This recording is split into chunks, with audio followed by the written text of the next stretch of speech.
mungkin apa yang akan difokuskan oleh pemerintah ke depan? Ya, hari ini kita memperingati 821 tahun Kota Banda Aceh, Kota Tua, yang penuh torehan sejarah, baik peninggalan kolonial, peninggalan tsunami, kemudian juga kita tentu hari ini bagaimana mengajak seluruh masyarakat untuk terus bisa berkolaborasi, sinergi untuk membangun kota ke depan.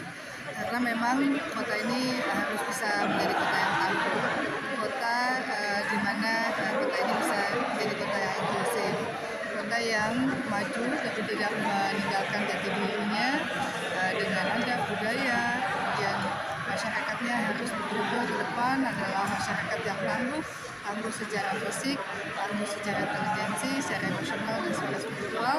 Karena memang dengan ketangguhan itu, kepintaran, kecerdasan oleh masyarakat, insya Allah kita ke depan akan bisa menjadi kota yang berdaya saing, kota yang maju, kota yang berperadaban.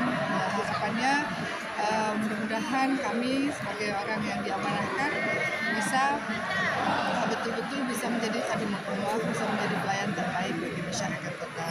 Dan masyarakat kota juga merasa senang, mencintai kota ini, dan kemudian ikut berkontribusi untuk membangun kota ke depan.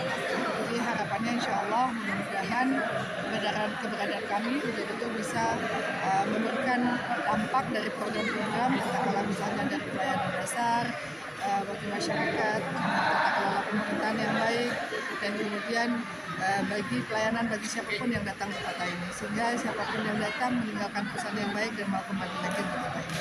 Jadi insya Allah mudah-mudahan dengan dukungan semua pihak kita bersinergi, kita berkolaborasi, insya Allah kita bisa membangun kota lebih baik ke depan. Ibu izin sedikit tentang tema inklusif kota ini tuh maknanya seperti apa, Bu? Ya, kota inklusif di mana semua orang bisa hidup di kota ini, berpartisipasi di kota ini, baik mereka adalah kelompok disabilitas, perempuan, orang tua, dan semua pihak itu bisa setara di kota ini.